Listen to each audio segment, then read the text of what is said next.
ce geste de toi viendra mon secours.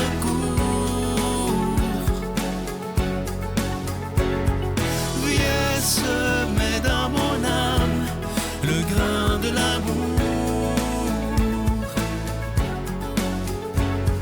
Je traverse un désert et je meurs de soif. Montre-moi le mystère qui garde la foi.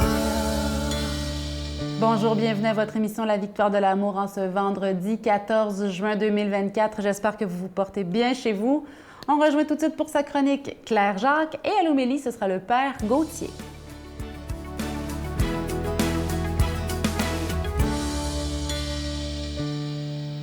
Bonjour à vous, j'espère que vous allez bien, j'espère que la vie vous traite bien, j'espère que votre santé est bonne. Et j'espère qu'en ce week-end de la fête des pères, vous allez pouvoir festoyer un peu. Si vous êtes papa, bien, je vous souhaite une bonne fête des pères. Si votre papa n'est plus là, bien, j'espère que vous prendrez un petit moment pour peut-être le saluer, lui rendre hommage à votre façon pendant un petit moment avec vos proches.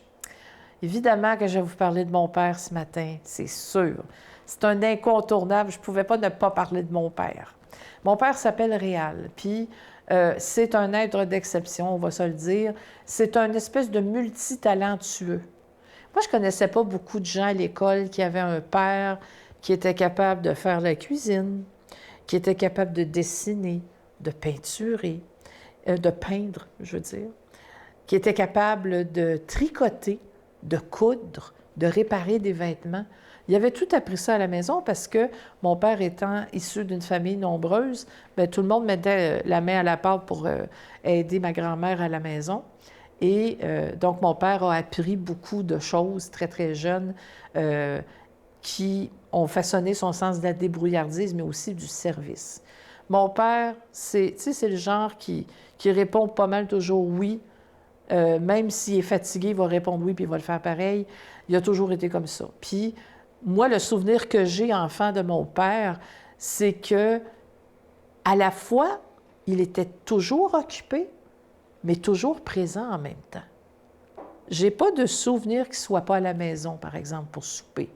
J'ai pas de souvenir qu'il soit pas là pour nous aider à faire nos devoirs.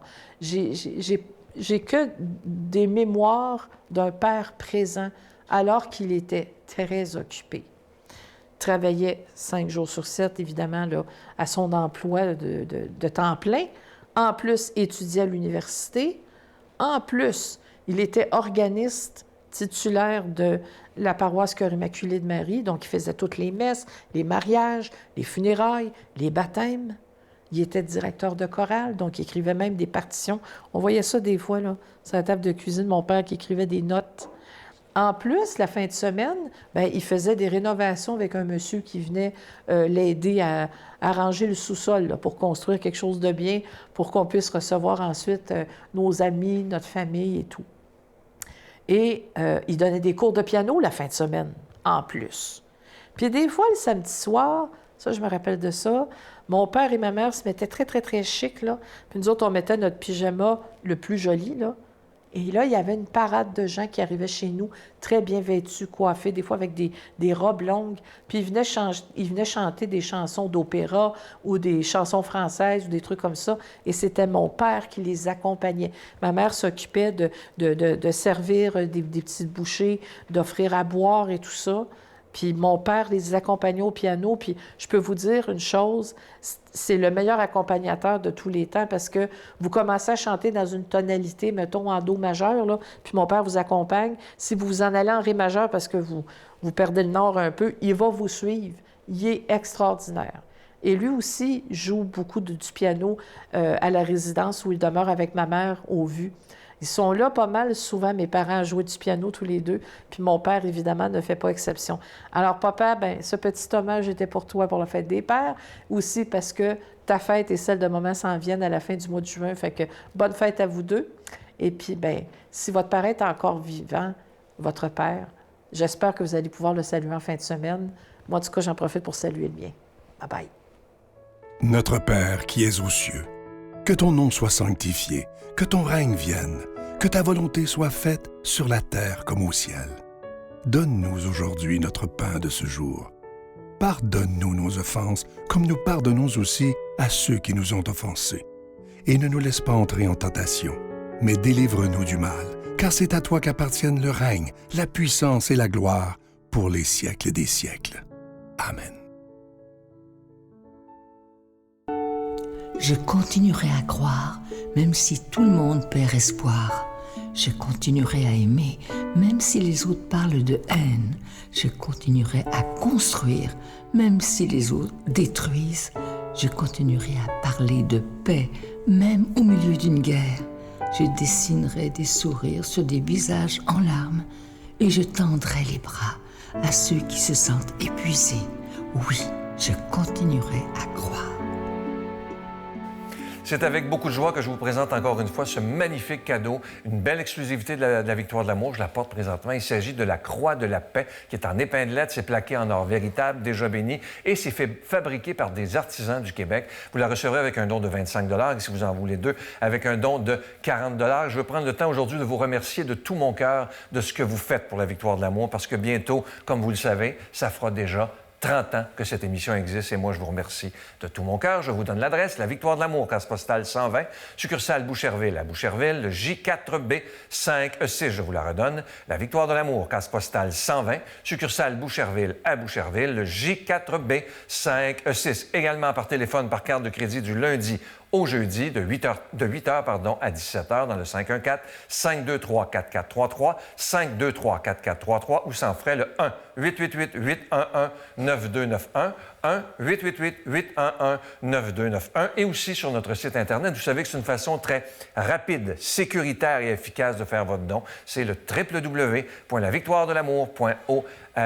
Alors, je vous rappelle ce magnifique cadeau du mois, une belle exclusivité de la Victoire de l'amour, la Croix de la paix qui est en épinglette. Elle est plaquée d'or véritable, déjà bénie. Je vous rappelle que vous la recevrez avec un don de 25 et si vous en voulez deux, avec un don de 40 et à la fin de l'année, on vous envoie un reçu pour fin d'impôt. Merci de tout mon cœur. Et je vous rappelle aussi que sur notre site Internet, vous pouvez, vous le voyez à l'écran présentement, aller cliquer là-dessus et vous allez voir que vous pouvez voir les émissions de télévision gratuitement, quand vous voulez, à l'heure que vous voulez.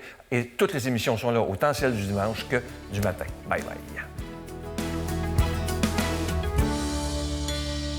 Mon Dieu, donnez-moi la sérénité d'accepter les choses que je ne peux changer, le courage de changer les choses que je peux et la sagesse d'en connaître la différence. Amen.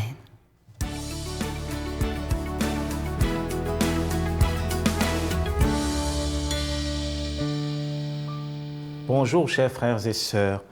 N'est-ce pas la péricope de l'Évangile qui nous a donné ce matin est l'Évangile selon saint Matthieu, au chapitre 5, versets 27 à 32. Et dans ce passage de l'Évangile, Jésus nous parle d'une relation, de la relation entre l'homme et la femme. Et là, dans cette partie, il nous amène plus loin. Et ce que je trouve beau dans le texte, c'est il ne s'arrête pas seulement sur l'aspect humain. Vous connaissez ce passage où il dit « Celui qui regarde une fille dans son cœur a déjà commis, et la désire a commis l'adultère ». Ou encore celui qui répudie sa femme sans motif valable, n'est-ce pas, la pousse, n'est-ce pas, à la prostitution. Mais j'aimerais m'arrêter avec vous ici, avant de tomber sur l'aspect légal, frères et sœurs, ou encore sur tout ce qui est de la loi, de la sexualité. Jésus, il n'est pas dedans. Ce qu'il veut nous montrer, c'est la grandeur de l'amour humain. C'est la profondeur même de l'amour. L'amour n'est pas simplement un acte extérieur, c'est quelque chose qui naît en nous et qui grandit sous forme de pensée, sous forme de désir, sous forme de quelque chose qui est beau et qui est grand. Jésus ne s'arrête pas sur la faute, mais il cherche la source. Comme un vrai médecin, comme un père, il veut chercher la source de ce qui nous amène à dévier. Et à partir de cette source-là, il veut canaliser notre capacité d'aimer. Vous et moi, nous sommes faits pour l'amour. J'aimerais dire, nous sommes programmés pour aimer. Parce que si nous sommes à l'image de Dieu, Dieu est amour. Nous sommes à l'image et à la ressemblance de notre Père céleste. Et c'est le point, vous voyez, dans cet évangile, Jésus ne veut pas s'arrêter simplement sur l'aspect légal. N'est-ce pas, l'aspect juridique qui est « tu ne dois pas faire ça, tu dois faire ceci, tu ne dois pas faire ceci ». Non, les béatitudes, c'est comme une maquette pour les chrétiens, où Jésus nous amène à aller plus loin, parce que ce texte vient juste après les béatitudes. Jésus veut nous amener plus loin pour nous aider à aller combattre le péché dans sa source, qui est dans la pensée, le désir. Or, ce que nous désirons, ce que nous pensons vient de ce que nous entendons et ce que nous voyons, frères et sœurs. Et c'est là où il faut aller chercher. Qu'est-ce que je vois? Qu'est-ce que j'entends? Et dès l'instant où je vais commencer à canaliser cela, je vais pouvoir entrer dans cette vérité. La deuxième partie de l'enseignement que Jésus nous donne ce matin, c'est la pureté de l'amour entre l'homme et la femme. Or, la pureté vient du désir de notre cœur, frères et sœurs. Vous savez, avant, on disait que l'Église n'a rien à faire dans le lit conjugal, et je suis d'accord avec vous, c'est vrai. Mais permettez-moi aussi de vous dire, le rôle, n'est-ce pas, de Jésus, c'est de dire, cette relation conjugale, elle est si noble, elle est si grande, qu'il faut, n'est-ce pas, la savourer avec deux mains, et qu'il faut veiller sur cette relation.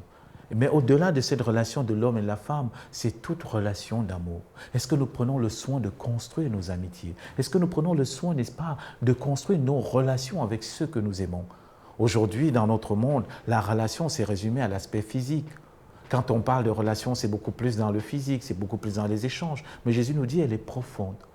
La véritable relation vient de la rencontre avec l'autre dans mon cœur, mais aussi de la rencontre de celui qui est transcendant, c'est-à-dire de Dieu dans mon cœur. Et c'est là l'enseignement aujourd'hui. Et l'enseignement d'aujourd'hui, c'est que Jésus nous pousse plus loin. Jésus nous pousse plus loin parce que dans l'Évangile, vous verrez, il dit, si ton œil droit t'entraîne au péché, coupe-le. Si ton pied t'entraîne au péché, coupe-le. C'est-à-dire, c'est comme si Jésus nous invitait, regardez autour de vous. Mes enfants, mes fils bien-aimés, mes filles bien-aimées, regardez ce qui vous entraîne à la chute. Et ne passez pas le temps, n'est-ce pas, à le contempler, mais enlevez. Je vais prendre un exemple très contextuel. Si tes amitiés, si tes relations sont toxiques, chasse-les de ta vie. Pourquoi garder autour de toi des gens qui sont toxiques? Pourquoi garder autour de toi les gens qui t'amènent toujours à faire ce que tu ne dois pas faire? Par ricochet, il faut se poser aussi cette question. Est-ce que je suis libre avec ceux qui m'entourent? Quand je m'adresse souvent aux jeunes, quand ils ont des relations d'amitié, je leur dis, mais est-ce que dans cette amitié, tu es libre? Est-ce que dans cette amitié, tu peux vivre ta foi? Est-ce que dans cette amitié, tu peux dire à l'autre la vérité de ton cœur? Et vous voyez, c'est ça aujourd'hui l'Évangile. Jésus nous invite plutôt à ne pas nous arrêter simplement sur l'aspect extérieur d'une relation, sur l'aspect physique, mais de chercher à la construire de l'intérieur. Or, comment construire la relation de l'intérieur? C'est de mettre Dieu au centre, frères et sœurs. Et c'est pourquoi, avant de commencer ce texte qui est magnifique, il a précédé par les béatitudes, pour nous faire comprendre que toute relation, toute amitié, toute vie, elle prend son sens et sa source en Jésus-Christ. Elle prend son sens et sa source dans la relation avec Dieu. Et c'est parce que je suis en relation avec Dieu que ma vie réjaillit à l'extérieur dans la relation avec l'autre. Alors aujourd'hui, frères et sœurs, demandons cette grâce au Seigneur Jésus-Christ, de pouvoir le mettre au centre de notre relation pour qu'il éclaire notre manière de vivre, notre manière aussi de nous comporter avec ceux et celles qui vous entourent. Alors que le Seigneur qui nous aime tant vous bénisse et vous garde, au nom du Père et du Fils et du Saint-Esprit. Amen. Je vous salue Marie, pleine de grâce. Le Seigneur est avec vous. Vous êtes bénie entre toutes les femmes, et Jésus, le fruit de vos entrailles, est béni. Sainte Marie, Mère de Dieu, priez pour nous pécheurs, maintenant et à l'heure de notre mort. Amen.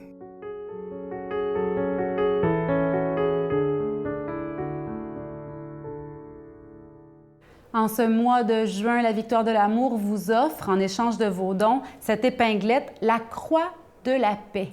C'est plaqué en or véritable et c'est confectionné au Québec par des artisans québécois. Merci pour vos dons généreux qui nous aident à poursuivre la mission de la Victoire de l'amour, d'offrir l'Évangile, d'offrir la bonne nouvelle de la victoire de l'amour à la télévision.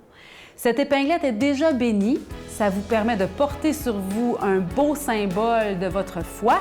Ça nous permet de témoigner que nous croyons en l'amour qui dépasse tout, l'amour qui est plus fort que la mort.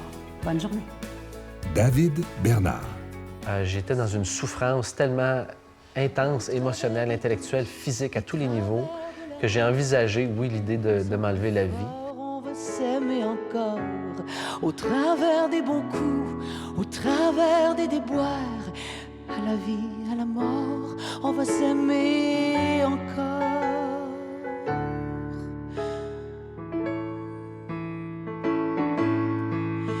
Quand nos enfants vont partir, qu'on les aura vus grandir,